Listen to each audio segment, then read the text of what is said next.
म्हणजे असं समजून चला की this is the introduction of LPG. LPG समजून चला तुमच्या प्रत्येक एक्झामला असतो आणि त्या रिलेटेड मी लवकरच तुम्हाला अपडेट देईल. फक्त काही जरा 2-3 गोष्टी बाकी राहिल्यात माझ्या जरा, तेवढ्या गोष्टी कवर करून मी त्यामध्ये अपडेट करून देईल. तर आता LPG मॉडेल जो आहे, या LPG मॉडेलला थोडंसं कवर करून घेऊ, पण त्याच्या आधी त्याची पार्श्वभूमी समजून घेऊ. ऑलरेडी याच्यावरची लेक्चर्स मी तुम्हाला अजून अपलोड तर नाही केले, कारण की म्हणलं रविवारचा दिवस तुमचा रिव्हिजन करण्याचा दिवस ठेवावा. रविवारच्या दिवशी तुम्हाला जर ही अशी कामं जर देत बसलो मी की हे वाचा रे ते वाचा रे, तर मग काय होईल, तुम्ही जो रेग्युलर अभ्यास करताय तो पण नाही करणार. आणि म्हणूनच माझा प्रयत्न हा आहे की येस, सोमवारपासून ते शनिवारपर्यंत तुम्हाला हे अपडेट करून द्यायचं. सिम्पल आहे. आपल्याला याला 3 लेक्चर्स लागतील. आपल्याला नीट समजून हे घ्यायचं आहे, म्हणजे जसं आपण पंचवार्षिक योजना बघितल्या. पंचवार्षिक योजना कशा बघितल्या 1951 पासून तर अगदी 2014 पर्यंत. सेम तसंच पंचवार्षिक योजनांसारखाच एक पॅटर्न या ठिकाणी समजून घ्यायचा आहे. आणि तो पॅटर्न काय आहे, तर तो पॅटर्न सिम्पल आहे. तर LPG मॉडेलचा जो सेक्शन आहे म्हणजे LPG, तर LPGचा जो घटक येतो त्याच्यामध्ये 1991चा भाग येतो, राईट. तर 1991 मध्ये आपण LPG मॉडेल स्वीकारलं. ठीक आहे. गव्हर्नमेंट ऑफ इंडियानं एक रिफॉर्म आणायचं ठरवलं आणि जे रिफॉर्म खूप इम्पॉर्टंट होतं, खूप म्हणजे खूप. तर आपण जुलैमध्ये हे रिफॉर्म स्वीकारलं, 24 जुलै 1991ला. मग त्याच्या आधी काय घडलं होतं, त्याच्या आधी काय घडलं आणि त्याच्यानंतर काय घडलं, लक्षात आलं? नंतर काय घडलं, नंतर जे घडलं त्याला म्हणतात रिफॉर्म. आणि ते रिफॉर्म बऱ्याच ठिकाणी घडलेले आहेत. उद्योग क्षेत्रामध्ये जे रिफॉर्म घडलेत, मी उद्योगाच्या चॅप्टरमध्ये तुम्हाला जो अपलोड केला होता त्याच्यात सांगितलेलं आहे.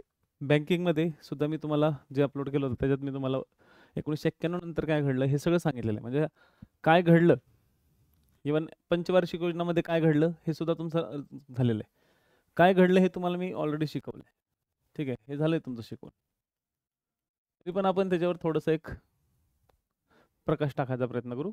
आणि आधी काय घडलं होतं आणि 1991ला असं काय झालं होतं, काय झाले किंवा काय केले, काय झाले किंवा काय केले, हा जो घटक आहे ना, हा घटक तुम्हाला नीट समजून घ्यायचा. एकदा तुम्हाला हे पॉईंट समजले, बाकी सगळ्या गोष्टी समजल्या. म्हणजेच काय, 1991ला आपल्या देशामध्ये असं काहीतरी घडलं की ज्यामुळं आपला देश पूर्णपणे बदलला आणि आपल्या देशाचं अर्थकारण पूर्णपणे चेंज झालं. म्हणजे यू कांट इमॅजिन, पण आपल्याला 1991ला अक्षरशः देश बुडण्याच्या परिस्थितीत होता. आपल्या देशात खूप कमी पैसा शिल्लक राहिला होता. आपल्या देशाचा खर्च खूप जास्त होता. अशा कंडिशनमध्ये आपल्या देशात एक रिफॉर्म आणणं हे खूप इम्पॉर्टंट ठरलं होतं. आणि म्हणूनच 1991ला सरकारने काही निर्णय घेतले, ज्या निर्णयाचा अभ्यास आपल्याला या ठिकाणी समजून घ्यायचा आहे. म्हणजे एकदम सिस्टमॅटिकली एक एक पॉईंट मी तुम्हाला कव्हर करून देणार आहे. ठीक आहे. तर 1991च्या आधी, ठीक आहे, 1991च्या आधी काय घडलं ते पहिले बघू. आपला हा A सेक्शन असेल, मग B सेक्शन असेल आणि हा C सेक्शन असेल. तर कदाचित हा आपला उद्या होईल C सेक्शन. आज आपल्याला बघायचं आहे काय घडलं, कसं झालं आणि आधी काय होतं. सिंपल आहे हा चॅप्टर. आय होप सो तुम्ही तुमच्या बुक्समधून वाचून घेतला असेल. तर माझं काम आहे की तुम्हाला जो काही मला वेळ आहे किंवा जो काही मला इथं वेळ मिळतोय त्या वेळेमध्ये मी तुम्हाला हे सगळेचे सगळे पॉईंट्स काय करेल, क्लिअर करून देईल. ठीक आहे. आता बघा, नीट समजून घ्या. आपल्याकडे मोस्ट इम्पॉर्टंट जो पॉईंट आहे, मोस्ट इम्पॉर्टंट, सगळ्यात सगळ्यात महत्त्वाचा इम्पॉर्टंट असा पॉईंट, आपण जुन्या काळामध्ये औद्योगिक धोरण केलं होतं किंवा उद्योग धोरण आणलं होतं. तर आपल्या भारतामध्ये 1948ला सगळ्यात पहिलं औद्योगिक धोरण आलं होतं. ते काही कामाचं नाही आता सध्या आपल्या. 48चं तरी आपण लिहून घेऊ. 1948ला फर्स्ट औद्योगिक धोरण आलं. ह्या फर्स्ट औद्योगिक धोरणामध्ये काय केलं होतं, तर फर्स्ट औद्योगिक धोरणामध्ये देशाची जी काही संसाधनं आहेत ही वापरून आपल्या देशामध्ये उद्योग निर्मिती आणि लोकांचं जीवन निर्माण करणे, रोजगार निर्माण करणे याच्यासाठी एक औद्योगिक वैशिष्ट्य आणायचा प्रयत्न केला होता. ज्याच्यामध्ये राष्ट्रीय महत्त्वाची जी उद्योग आहेत राष्ट्रीय दृष्टिकोनातनं नीट समजून घ्या.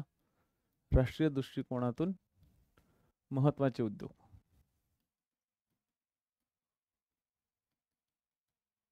राष्ट्रीय दृष्टिकोनातून महत्त्वाचे उद्योग केंद्राने आपल्याकडे ठेवले.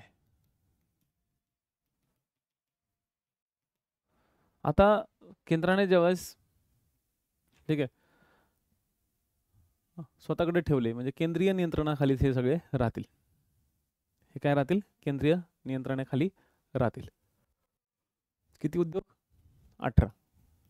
आणखी एक तरतूद अशी केली की सरकारी मक्तेदारी असलेले उद्योग,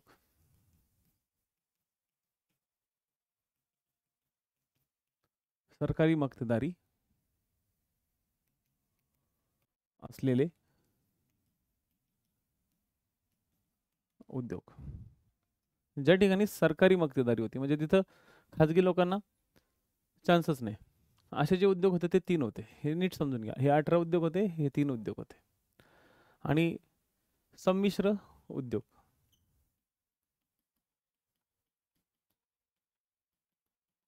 संमिश्र उद्योग ठीक आहे. हे जे उद्योग होते ठीक आहे, याचे साधारणतः 6 उद्योग होते. संमिश्र म्हणजे तिथं सरकारी पण असतील आणि खाजगी पण असतील.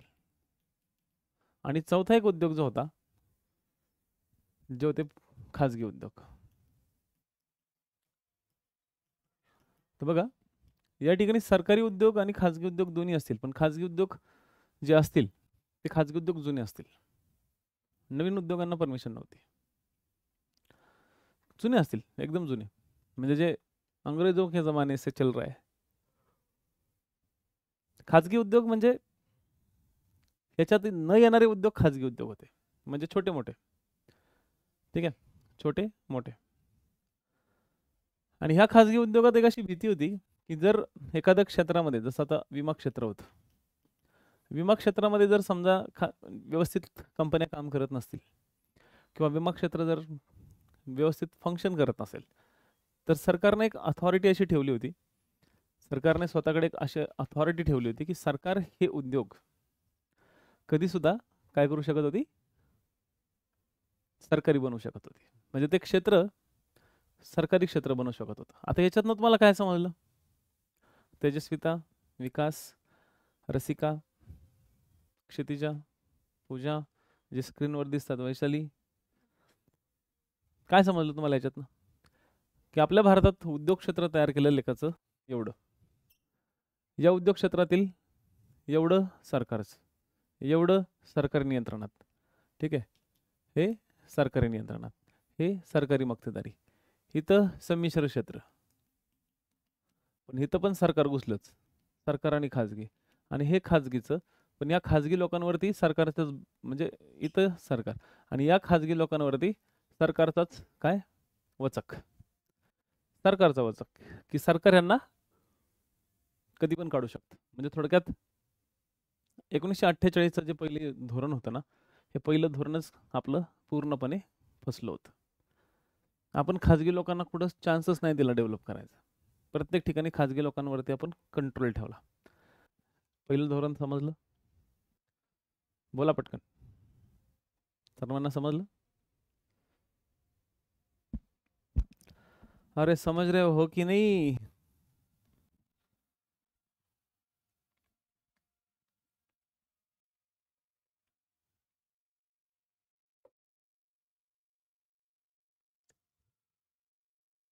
म्हणजे सगळ्यात जास्त आपल्या देशात, ठीक आहे, आपल्या देशात सर्वात जास्त एक मोठा प्रॉब्लेम क्रिएट झाला.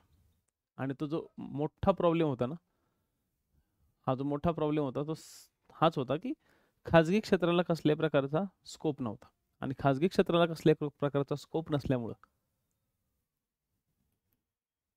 पहिल्या औद्योगिक धोरणावरती सरकारनं आपला वचक ठेवला. मग आता सेकंड औद्योगिक धोरण आलं 1956ला.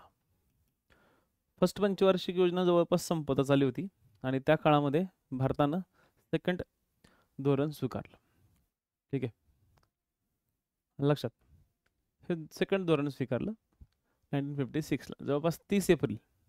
ओके, 30 एप्रिलला हे आलं 1956. म्हणजे आपली जस्ट सेकंड 5 इयर प्लॅन. मग तुम्हाला असेच प्रश्न येतात, सेकंड 5 इयर प्लॅनमध्ये कोणतं औद्योगिक धोरण स्वीकारलं. तर सेकंड 5 इयर प्लॅन जो होता, या सेकंड 5 इयर प्लॅनमध्ये काय केलं होतं, तर 30 एप्रिल 1956ला हे धोरण आपण स्वीकारलं होतं, 1956चं धोरण. जेव्हा हे धोरण स्वीकारलं गेलं, ठीक आहे, 30 एप्रिल 1956ला, ठीक आहे, तिथे तिथे आपण लायसन्स सिस्टीम सुरू केली. लायसन्स राज, त्याला काय म्हणतात, लायसन्स राज. म्हणजे खाजगी क्षेत्रात नवीन उद्योग सुरू करायचा आहे, सुरू करायचा असेल तर सरकारकडून 1, 2, 3, 4, 5 अशा वर्षासाठी परवाना घ्यायचा, परवाना घ्यायचा. आणि हा परवाना म्हणजेच एक प्रकारचा लायसन्स असायचं. आणि म्हणजे एक मोठी कंपनी आहे आणि त्या कंपनीला एक खाजगी उद्योग सुरू करायचा आहे, तर या कंपनीला सगळ्यात आधी सरकारची परवानगी लागेल, सरकारचा परवाना लागेल. आणि सरकारचा परवाना मिळाल्यावर ही कंपनी सुरू. बरं, ही किती वर्ष सुरू राहील, 5 वर्ष. 5 वर्षानंतर अगेन परवाना काय करावा लागायचा, रिडेव्हलप करावा लागायचा, किंवा त्याला आपण म्हणू रिचार्ज करावं लागायचं, रिअप्रुव्हल असायचं. आणि रिअप्रुव्हलच्या वेळेस सरकारी कंपनी किंवा सरकारी बाबू लोक जे होते, हे सरकारी बाबू लोक काय करायचे की हा परवाना कॅन्सल पण करायचे. म्हणजे ह्या कंपनीनं जर डेव्हलपमेंट केलं नसेल, ह्या कंपनीनं जर कर चुकवेगिरी केली, ओके, कर चुकवेगिरी केली, एक तर मार्कच्या मार्क कर कंपन्यांच्या डोक्यावर टाकायचे. कंपन्यांच्या डोक्यावर कर पण होते, कंपन्यांच्या डोक्यावरती बाकीचे शुल्क पण होते, आणि कंपन्यांना परवाना पण काढावा लागायचा. तर ही जी पद्धत होती, ठीक आहे, ही जी पद्धत होती, ही पद्धत सरकारनं सुरू केली. आणि या पद्धतीमुळं भ्रष्टाचार खूप वाढला. खाजगी लोक आणखी जास्त बेजार झाले. म्हणजे एक पहिली गोष्ट तर खाजगी लोकांना सरकारची परमिशन काढावी लागली, ही गोष्ट वेगळी. दुसरी गोष्ट, हे जे बाबू लोक होते मोठ्या प्रमाणात पैसा मागायचे कंपन्यांना, कारण की कंपन्यांचा सगळ्या गोष्टी यांच्यावर होता.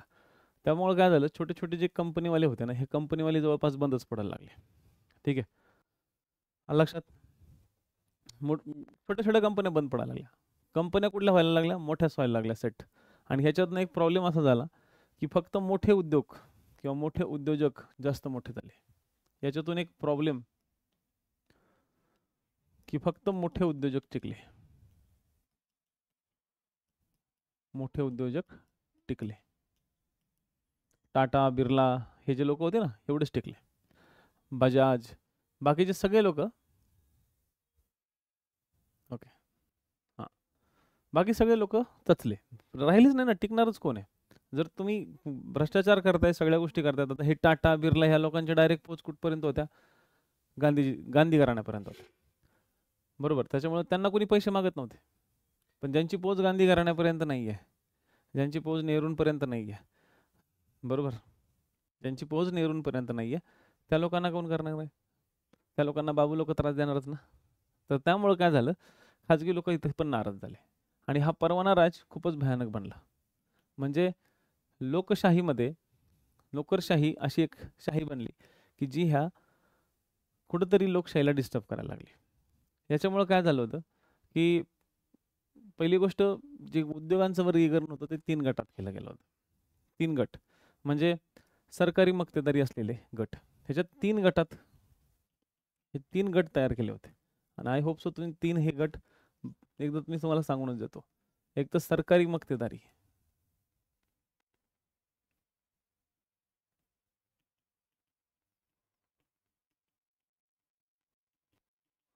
एक होतं सरकारी मक्तेदारी. दुसरी होती संमिश्र क्षेत्र.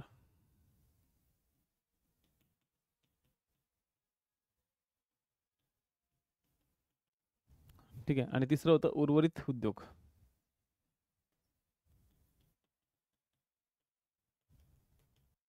उर्वरित उद्योग म्हणजे पहिलं होतं सरकारी मक्तेदारी, दुसरं होतं संमिश्र क्षेत्र, उर्वरित उद्योग. उर्वरित उद्योगामध्ये काय होतं, तर खाजगी क्षेत्र सोडण्यात आलं होतं. संमिश्र क्षेत्र जे होते ते होते साधारणतः 12 आणि सरकारी मक्तेदारीचे जवळपास 17. म्हणजे 17 उद्योग. आणि संमिश्र क्षेत्रामध्ये काय होतं, ठीक आहे. संमिश्र क्षेत्र म्हणजे काय, तर संमिश्र क्षेत्रामध्ये खाजगी लोक जे जुने असतील त्यांनाच टिकून ठेवलं होतं, बाकी लोकांना या ठिकाणी टिकून ठेवलं नव्हतं. एक मिनिट.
ओके. लेक्चरला आहेत का गेले?